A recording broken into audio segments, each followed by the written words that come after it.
que o Fernandinho Beiramar fez no Rio?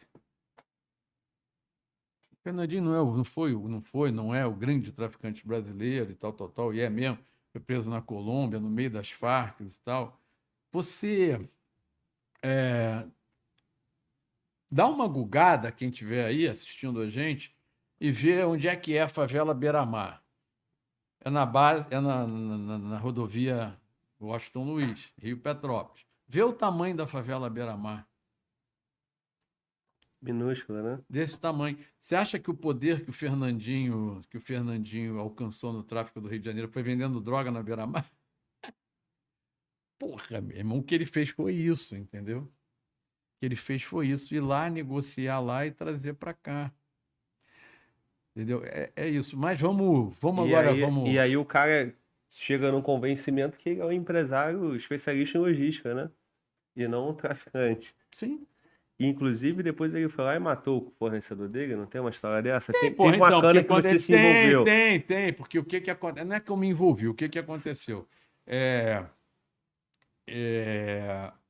O Fernandinho, um grande traficante e tal, em 1990 e pouco, 92, eu acho, eu e meu parceiro Luiz Matos, a gente estava pela carga e a gente se deparou com uma parada lá de tráfico de entorpecentes e fizemos uma grande apreensão lá de drogas. E aí fomos puxar, a gente sempre foi, cara, o Glauber, a gente chegou a ter mais de 5 mil cadastros com foto, qualificação, tudo de criminosos no Rio de Janeiro.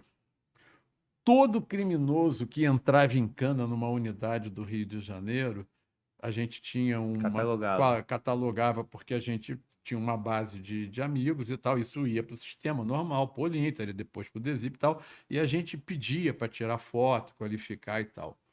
Enfim, e aí a gente perseguiu nessa investigação e tal, e a gente se depara na época, essa época dos anos 90, o tráfico era muito forte no complexo do Andaraí, nos morros do Andaraí. Tinham fotos antológicas do antigo Jornal do Brasil de fila para comprar pó no Andaraí, nas escadarias, de 50 pessoas na fila. 40, 50, era uma coisa assim de louco. Bom, enfim, avançando nessa história, a investigação leva a um piloto de aeronave e a gente para num determinado momento que eu não tinha mais como avançar, manda aquele material todo para uns colegas da Polícia Federal e aí, avançando na história, a gente descobre o quê? A gente descobre que o mentor de o cara que fazia todo aquele tráfico de cocaína era um cara chamado Luiz Fernando da Costa. A gente não sabia quem era. E aí, enfim, fizemos um relatório de inteligência e depois a gente veio a saber, não tinha nada a ver com a gente, era tráfico internacional, a gente veio a saber que era o Fernandinho Beiramar. Né? Porra, agora me perdi, não sei. Sim, aí vai. Aí a gente tinha aquele relatório lá de 90 e pouco e tal. E aí tu falou dessa história lá do Paraguai. O que acontece? Passam-se 5, 6, 7 anos, doutor Raimon assume a DAS, a gente está na DAS, aí começou o trabalho, era sequestro pra caramba e tal, não sei o que e tal, a gente saiu de sei quantos sequestros por mês para 17 sequestros em 2 anos, ninguém nunca pagou resgate no Rio de Janeiro, ninguém perdeu a vida, ninguém foi libertado que não fosse por nós da DAS, aí, prendemos mais de 2 centenas de sequestradores, 20 e poucos morreram em confronto com a gente, enfim. Essa história a gente conta já. E aí, no meio dessa parada toda, tinha um traficante chamado Zé Galinha, que não estava operando no Rio de Janeiro, mas tinha sido um grande traficante. E a gente já tinha acabado com todas as quadrilhas aqui, efetivamente dizimado as quadrilhas de sequestradores no Rio de Janeiro.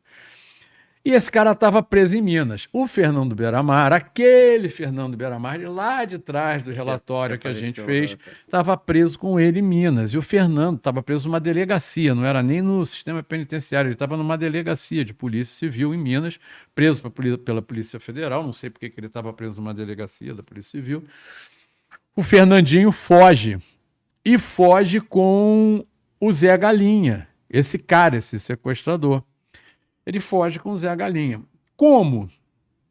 E aí eles fogem. Como a gente tinha lá atrás feito vários relatórios de inteligência sobre ele, a gente vai e procura nossos amigos da Polícia Federal e pede informes sobre o Fernando. Ele tinha sido preso pelos policiais, pela Polícia Federal. Para quê? Não por causa dele, por causa do Zé Galinha que fugiu com ele. E por isso nós fomos ao Paraguai.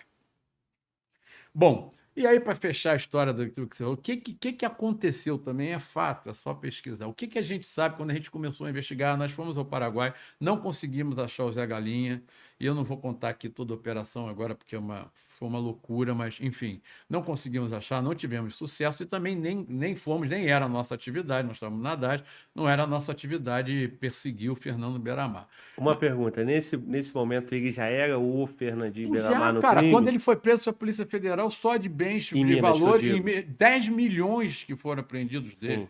Pô, se você. Mas não foi essa cana lá, foi a cana que... Não, foi a cana que ele rodou e eu não sei porque que foi. Deve Tá, ter rodado em Minas, foi apreendido vários imóveis. Ele já era um. O Glauber, o que eu vou falar aqui é informe, tá? Eu não sou policial federal, né? Não é essa a minha.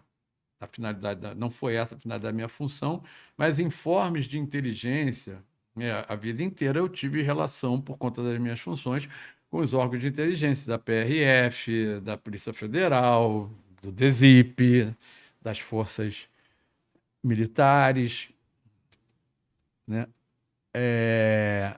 Em 90 e pouco, quando a gente produziu aquele relatório lá, que eu falei que tinha um Luiz Fernando, o Fernando já botava mercadoria na África. Ninguém sabia quem era o cara. na África. Vários colegas federais devem estar vendo aí, eles podem confirmar ou não. Quem trabalhou, entendeu? E aí o que é essa história? Aí o que a gente descobriu fazendo a investigação do Zé Indo pro Galinha? Paraguai. Ele foi para o Paraguai, né? Para quem entende de comunicação, se você tiver um aparato tecnológico de busca eletrônica, você consegue, de forma legal, com interceptações, ouvir determinadas conversas em determinadas regiões. Também não quero avançar muito sobre um tema, porque não acho que seja interessante numa. É interessante, mas não é coisa que se Sim, deva ficar. não vai dar o doce na internet. Então, e a gente começou a fazer uma investigação pela DAS por causa desse Zé Galinha e tal. E qual é a história que a gente, né, que a gente descobriu, mesmo não tendo alcançado o cara? Que quando ele vai para o Paraguai, ele vai para lá, o grande fornecedor dele de cocaína era a família Morel, que é uma família também, aí os policiais devem conhecer de nome, quem fez polícia, uma família famosíssima no Paraguai, de traficantes da região fronteiriça com o Brasil.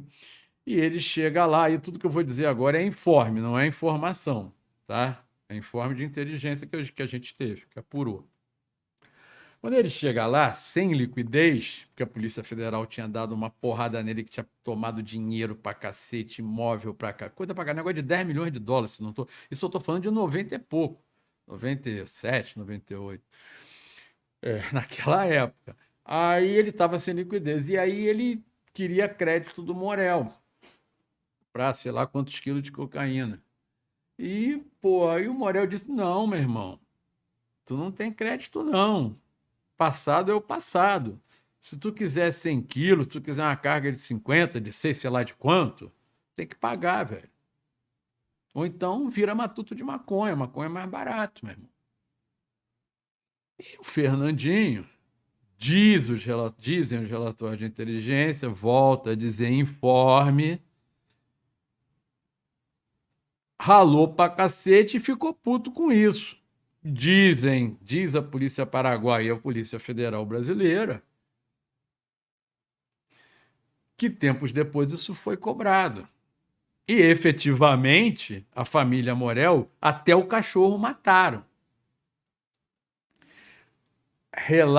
Os relatos e as investigações dizem que isso foi uma ação do Fernandinho. A família Morel tinha negócios com alguns policiais paraguaios ligados ao combate às drogas. E aí, um dia, um desses policiais avisou para a família Morel que ia ter uma grande operação contra eles na Fortaleza e que eles tirassem todos os seguranças e as armas. E aí, o que o Morel fez? Pô, tu é o policial meu ligado lá, corrompido, lá, que tiraram de segurança, tiraram tudo. Teve uma operação. Logo depois da operação, quem entrou? Precisa eu falar? Só procurar aí na internet. Até o cachorro foi morto. E aí essa ação que seria, em tese, o Fernandinho Beiramar. Aí, meu irmão, isso aí você tá falando fronteira do Paraguai com Mato Grosso do Sul? Qual é? É, a Mambaia tem que. Eu É naquela região, né? a Mambaia, Porque Coronel tempo Sampaio. Eu depois- nunca sei se é Sul ou Mato Grosso. Sim. Realmente, isso é uma ignorância minha. Só aí tem Porque que ver. tempos depois vai evoluindo e teve depois o outro líder lá que foi mais recente, né? Que morreu, que foi o Rafat. Sim, mas aí não, aí já. Mas não tinha essas brigas de família, não. O Rafat. Não, que eu é saiba, outra não. história. Tanto é que onde é que o Fernandinho é preso? Pô, na Colômbia. Ele para tu ver o nível, assim, me parece, né, o que eu quero crer, que a capacidade operacional e intelectual do Luiz Fernando Beiramar, porra, Absurda. é absurda, né, cara? Porque, porra, o cara ser preso anos depois já tinha sido alcançado pela Polícia Federal, tomou uma porrada, saiu sem, ou pelo menos saiu sem liquidez. Eu não sei se ele tinha dinheiro ou não tinha, mas enfim, liquidez, o que dizem os relatórios de inteligência é que não tinha. Aí se reestabelece. Pô, e depois, pô, tá fornecendo, eu acho, também estou falando aqui como informe, que eu não gosto de falar daquilo que eu não tenho certeza. Porra, tá fornecendo, ou comprando, fornecendo, comprando pó, trocando por arma, trazendo uma de Nego Acácio, da Colômbia. Porra, meu irmão, tem que respeitar esse cara, né? Tem que respeitar agora. Como todo mundo, como todo criminoso, não há ninguém que seja inalcançável, né? Sim. Tanto é que tá preso. Tanto é que vale a pena, né? Fica a questão também, né? Sim. Vale a pena?